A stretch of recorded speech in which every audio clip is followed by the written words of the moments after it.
सुबह के 8 बजे गीता अपनी बहू के पास रसोई में आती है। पूरे 8 बज गए बहू, माँ जी की चाय कहाँ है? थैंक गॉड आप आ गई मम्मी जी। मैं 15 मिनट पहले ही दादी जी के कमरे में गई थी, पर उन्होंने चाय पीने से मना कर दिया और करवट बदल कर सो गई। फिर मैंने प्रिया को जाने को कहा, पर मेरी तो हिम्मत ही नहीं हुई मम्मी जी। दादी जी का गुस्सा तो हम सबको पता ही है। हो सकता है उनका चाय पीने का मन ना हो और वो गुस्से में चाय का कप उठाकर मेरे मुंह पर मार दे तो। नहीं भाई नहीं, पिछली बार उन्होंने जो ग्लास फेंक कर मारा था, हमारी काम वाली की घुटनों में आज भी वो दर्द है। अब आप आ गई है ना, तो दादी जी को चाय पिलाने का कष्ट आप ही कीजिए मम्मी जी। अरे बाप रे, पता नहीं माँ जी को कौन सी बात बुरी लग गई, या हो सकता है उनका चाय पीने का मन ना हो। तो क्या पीने का मन हो रहा होगा उनका? शिकंजी? मेरी शादी को 3 साल हुए हैं और भाभी की शादी को 5 और आपकी शादी को पूरे 37 साल मम्मी जी। तो इसमें एक्सपीरियंस तो आपका ही ज्यादा है ना।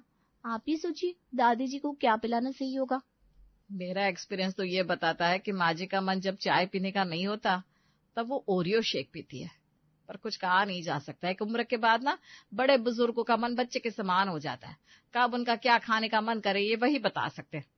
मेरे 37 साल के एक्सपीरियंस पर मुझे लगता है इनका 55 साल ज्यादा भारी पड़ेगा। इनको देखकर माँ जी गुस्सा भी नहीं करेगी। मैं इनको बोलती हूँ चाय लेकर जाने के लिए। अपनी दोनों बहू के साथ गीता अपने पति सुरेश के पास जाती है। क्या माँ ने अभी तक चाय नहीं पी? ऐसा कैसे? तुम लोगों को मुझे पहले बताना चाहिए था ना। हो सकता है उनकी तबीयत खराब हो गई हो। मैं भी जाता हूँ माँ के कमरे में। भागता हुआ सुरेश अपनी माँ के कमरे में जाता है। क्या हुआ माँ, तुमने चाय नहीं पी? क्या पियोगी माँ? कोल्ड ड्रिंक मंगवा दो? मैगी खाओगी? मैगी वो जो लंबी लंबी होती है। लंबी लंबी होती है। दादी के चेहरे का एक्सप्रेशन बदल रहा है। लगता है उनको मैगी खानी है। जल्दी जाओ प्रिया, दादी के लिए मैगी बनाकर लाओ। भागती हुई प्रिया रसोई में जाती है और अपनी दादी सास के लिए मैगी बनाकर लाती है। लीजिए दादी जी, मैगी आपने मंगवाई थी ना, चीज मैगी। जहर दे दो मुझे, जहर। गुस्से में लता अपने पोते की बीवी के हाथ से मैगी का प्लेट लेकर फर्श पर फेंक देती है और फूट फूट कर रोने लगती है। बस फिर क्या था, पूरा घर हिल जाता है। सभी लता के आगे पीछे घूमने लगते हैं कि ऐसी क्या बात हो गई जो उनकी चटोरी दादी कुछ भी खाना नहीं चाह रही।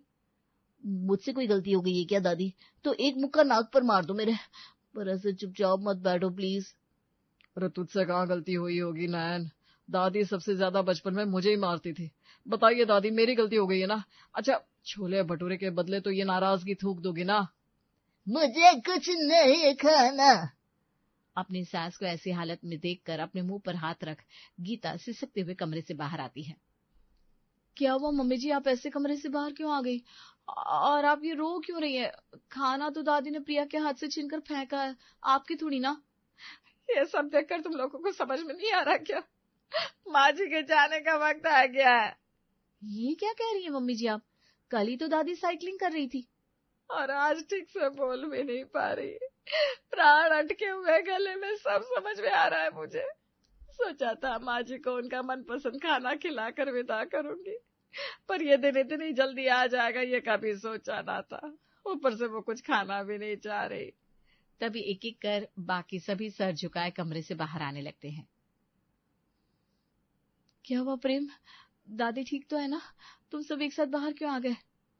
पता नहीं भाभी, पापा ने हम सबको कमरे से बाहर भेज दिया। वो दादी से अकेले में कुछ बात कर रहे हैं। कुछ तो बोल माँ, 2 घंटे हो गए। अगर तू नहीं खाएगी तो इस घर में कोई भी खाना नहीं खाएगा। दोनों बच्चे दुकान पर भी नहीं गए। डॉक्टर को बुला दूं क्या माँ? बताना, देसी खाने का मन है कि विदेशी? जैसे कि मुझे पता ही नहीं, सब खाकर बैठे होंगे।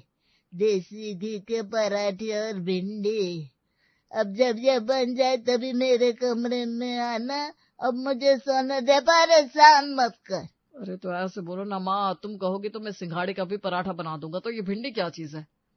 ये कहकर लता दूसरी ओर करवट लेकर सो जाती है और सुरेश मुस्कुराते हुए कमरे से बाहर आता है और सभी के सामने अपनी चुप्पी तोड़ते हुए कहता है, मैंने पता कर लिया है, माँ ने कहा है कि उन्हें देसी भिंडी के पराठे खाने का मन है। बस सुरेश के ये कहने की देर थी, गीता अपना सर पकड़कर वहीं जमीन पर बैठ जाती है। समझ भी आ रहा है आपको कि आप क्या कह रहे हैं। भिंडी के पराठे बनते ही नहीं है। जब प्राण पखेरु उड़ने वाला होता है ना, तब मन में ऐसी चीजों को खाने का ख्याल आता है जो बनाया ही ना जा सके। प्लीज मम्मी ऐसा मत बोलो। हो सकता है भिंडी सॉफ्ट होती हो, इसलिए दादी ने भिंडी के पराठे कहे हो। नहीं प्रेम भैया, मम्मी जी सही कह रही हैं। 3 सालों में तो इतना खाना बनाना मैं भी सीख गई हूँ और मुझे भी समझ में आ रहा है कि भिंडी से पराठे बनाना लगभग नामुमकिन है। भिंडी ना चिपचिपी होती है, पराठा ऐसा गीला हो जाएगा कि तवे पर ही चिपक जाएगा। पर अगर दादी ने अपनी आखिरी इच्छा यही जताई है तो हमें उसे पूरा करना चाहिए। मैंने भी सुना है, इंसान की अगर कोई इच्छा मन में हो तो उसके प्राण कंठ में ही अटके रहते हैं, और आखिरी इच्छा तो जेल के कैदी की भी पूरी की जाती है। तो हमें अपनी प्यारी दादी की इच्छा पूरी करनी ही चाहिए।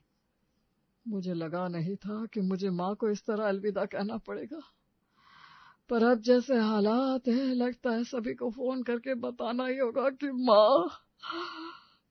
प्रेम और नयन आज दुकान खोलते ही नहीं, दुकान की छुट्टी कर देते हैं।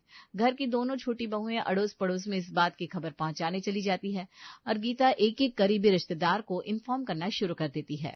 माँ जी जो रात को 2-2 बजे रसोई में जाकर मैगी बनाकर खा लेते थे, वही माँ जी आज 12 बजे तक भूखी प्यासी बैठी हुई है। पानी की एक बूंद नहीं ली उन्होंने मुंह में और सिर्फ पकड़ रखी है भिंडी के पराठे खाने हैं। आप जल्द से जल्द आ जाइए दीदी, कहीं अपने हाथों से आखिरी बार उन्हें खिलाने का मौका छूट ना जाए। कल रात को ही तो वीडियो कॉल पर माँ से बात हुई, सोचा नहीं था उनकी तबीयत अचानक इतनी बिगड़ जाएगी। तो घबरा मत, हम सब पहुंच रहे हैं। लता के बेटे, बेटी, भाई और बाकी रिश्तेदार उससे मिलने के लिए निकल पड़ते हैं और यहाँ सुरेश भिंडी खरीद कर लाता है। ये लो बहू, बिल्कुल ताजी भिंडी लेकर आया हूँ। भिंडी तो आ गई पापा जी, पर पराठे कैसे बनेंगे कुछ समझ में नहीं आ रहा। आप फिक्र क्यों कर रही हो भाभी, हम सब है ना यहाँ, सब मिलकर कोशिश करेंगे तो कुछ न कुछ तो हो ही जाएगा। मैं भरावन तैयार करती हूँ, तू जल्दी से बारीक बारीक भिंडी काट ले, हरी मिर्च और अदरक भी काट कर दे दे मुझे प्रिया।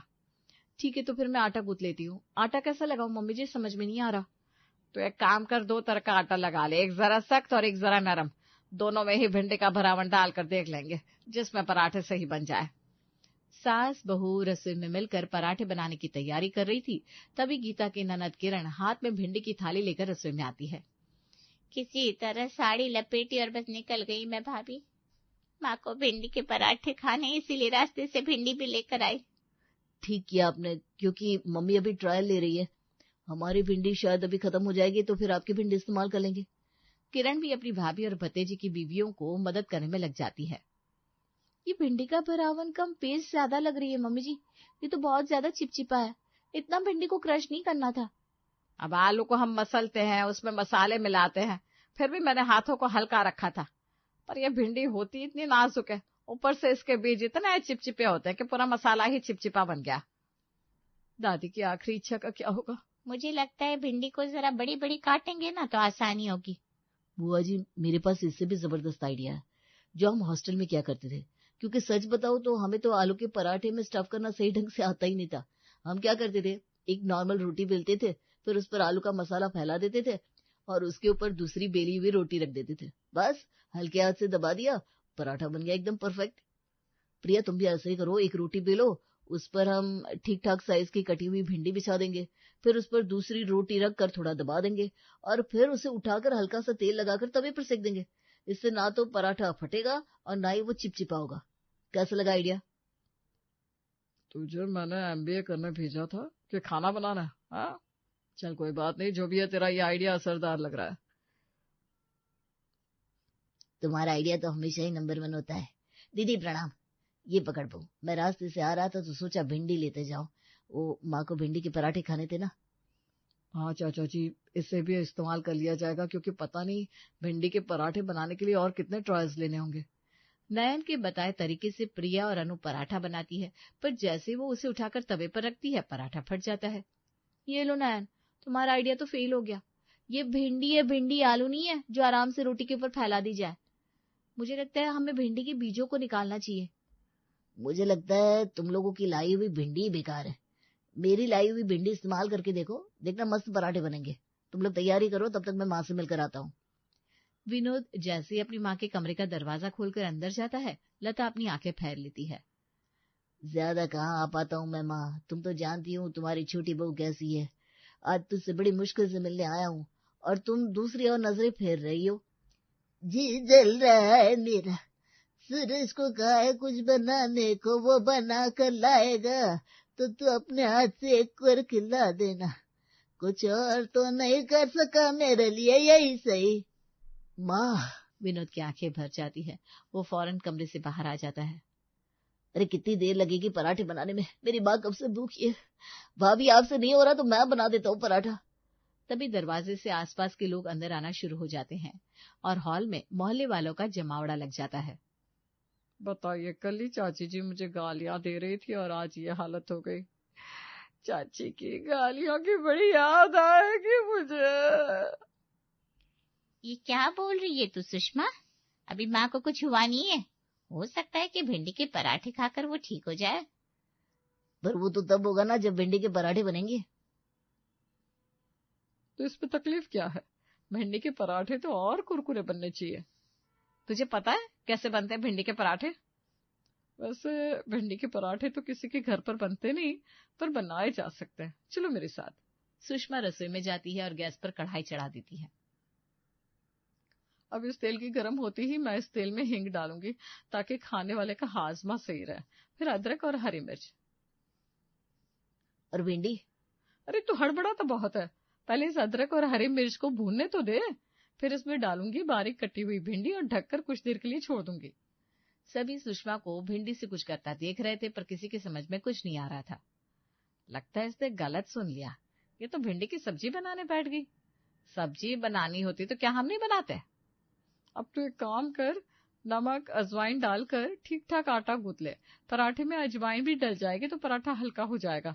बुढ़ापे में इतना भारी खाना आसानी से पचता नहीं है। 7 मिनट बाद सुषमा भिंडी की कढ़ाई के ऊपर से प्लेट हटाती है और उसे तेज आंच में कुरकुरा कर लेती है। अरे वाह आंटी, अब तो ये बिल्कुल भी चिपचिपी नहीं लग रही। अब मैं समझ गई मुझे क्या करना है। इस कुरकुरी भिंडी को पराठे में स्टफ कर देती हूँ। शाम के 4 बजे से पहले भिंडी का पराठा तवे से उतरता है। भिंडी के पराठे की महक पूरे घर में फैल जाती है। सभी एक साथ लता के कमरे में उस एक पराठे को लेकर बढ़ने लगते हैं। ये आइडिया मेरा था, मैं पहले ही बता देता हूँ। दादी को पहला निवाला मैं खिलाऊंगा। हाँ भाई हाँ, खिला देना, मैंने कौन सा मना किया है। पर वो निवाला खाते ही दादी चल बसी तो हम क्या करेंगे मम्मी? ये मौका मुझे मिलना चाहिए, मैं इस घर का बड़ा पोता हूँ। फिर तो मैं इस घर की इकलौती बेटी हूँ, ये मौका मुझे ही मिलना चाहिए। तुम दोनों तो दिन भर माँ के पास रह लेते हो, मैं तो ब्याह की कभी मिल पाती हूँ माँ से। प्रॉपर्टी में तो बचा कुछ हिस्सा ही मिला है, यहाँ तो पहले जाने दो मुझे। फिर तो ये मौका गीता को ही मिलना चाहिए। किरण, तूने तो भागकर शादी कर ली थी। तेरी इस हरकत के कारण माँ का दिल बड़ा दुखा था और रो रो कर उन्हें डायबिटीज हो गई थी, जो गीता की मेहनत से ठीक हुई। तो ये हक तो गीता का ही बनता है। मतलब किस्मत का मारा यहाँ मैं ही हूँ। बीवी ऐसी आ गई कि एक दिन का चैन नहीं है। अब माँ को एक निवाला खिलाकर सोचा था सुकून पालूंगा, पर यहाँ तो सुकून के लिए भी मारामारी हो रही है। और कमरे के बाहर ही सभी के बीच में इस बात पर बहस शुरू हो जाती है कि लता को पराठे का पहला निवाला कौन खिलाएगा। तभी आवाज लगाता हुआ टेंट वाला महेश कहता है, अरे भाई, सुबह 10 बजे से बुलाकर बिठा लिया आप लोगों ने। अरे यहाँ कोई मर भी रहा है कि मैं कहीं और जाकर टेंट लगाओ? बहुत जगहों के ऑर्डर है मेरे पास। रुकिए रुकिए भैया, इतनी हड़बड़ी क्या है? पहले दादी को पराठा तो खिलाने दीजिए। इतनी जल्दबाजी क्या थी तुम लोगों को? बाहर पानी वाला, चेयर वाला, टेंट वाला सभी आकर खड़े हैं और तुम लोग हो कि पिछले 20 मिनट से बहस किए जा रहे हो। अरे पराठा भी ठंडा हो गया होगा। बिना आदात के 80 साल की चाची जी कैसे इस कड़क पराठे को खा पाएगी? बहू, जा जाकर दूसरा गर्मा गर्म पराठा लेकर आ। अरे पर अभी तक इस बात का फैसला नहीं हुआ है कि दादी को पहला पराठा कौन खिलाएगा। अरे भाई, मैं खिला देता हूँ। मेरे हाथ के बंदे टेंट के नीचे कितने घर की बेटियां विदा हुई है, कितने घर की बहुएं आई है। बड़ा शुभ हाथ है मेरा। आप में से किसी को भी ये मौका मिला तो परिवार के आपसे रिश्ते बिगड़ जाएंगे, इसलिए ये मौका बाहर वाले को दे दीजिए और बात को खत्म कीजिए। और सभी की बहुमती से ये डिसाइड होता है कि लता को देसी भिंडी के पराठे का पहला निवाला महेश टेंट वाला ही खिलाएगा। अनु रसोई में जाती है और दूसरा पराठा बनाती है, जिसे लेकर महेश आगे बढ़ता है। अरे अंकल जी, आप डर क्या रहे हैं? अंदर एनाबेला नहीं है, मेरी दादी सास है, खोलिए दरवाजा। नहीं, वो अंदर से कुछ आवाजें आ रही थी, इसलिए जरा। सभी अंदर जाते हैं और देखते हैं अपने हाथ में अपना मोबाइल फोन पकड़े लता महाअवतार नरसिंहा मूवी देख रही है। मुझे लगा था आज सब मिलकर मुझे भूखा ही मार दोगे, जल्दी लाओ मेरा खाना। महेश आगे बढ़कर खाने की थाली लता के सामने रखता है। अरे दो कौड़ी के, तूने मुझे कोई गरीब बुढ़िया समझ रखा है क्या, जो कोरा पराठा लाकर मेरे सामने धर दिया? अरे है कौन तू? मेरी छड़ी का? बिस्तर के पास रखी अपनी छड़ी उठाकर लता महेश के पीछे एक डंडा मार देती है। अरे माँ, ये क्या कर रही हो तुम? तुम्ही ने कहा था तुम्हें देसी भिंडी के पराठे खाने। इस पराठे को बनाने के लिए हम सब सुबह से लगे पड़े थे। ये कोरा पराठा नहीं है, इसके अंदर भिंडी है।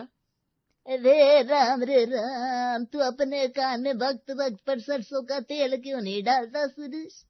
कान के पर्दे के आगे जरूर मैल आ गया होगा तेरे। मैंने कहा था मुझे देसी घी के पराठे और भिंडी खानी है, ना कि देसी भिंडी के पराठे। वो तो अच्छा है मैंने खुद के लिए डोमिनोज से पिज्जा ऑर्डर कर लिया था और खा लिया, वरना तुम लोगों के भरोसे बैठी रहती तो एसिडिटी हो जाती। चलो अब जाओ, मेरी मूवी खत्म हो गई है। 1 घंटे की नींद लूंगी, फिर वॉक पर जाऊंगी। और ये देसी घी के पराठे और भिंडी का प्लान रात का रख देना बहू। मतलब दादी को कुछ नहीं हुआ है, सब कुछ ठीक है, पर ये भिंडी के पराठे और हमारी मेहनत समझ में नहीं आ रहा, हंसूं कि रोऊं?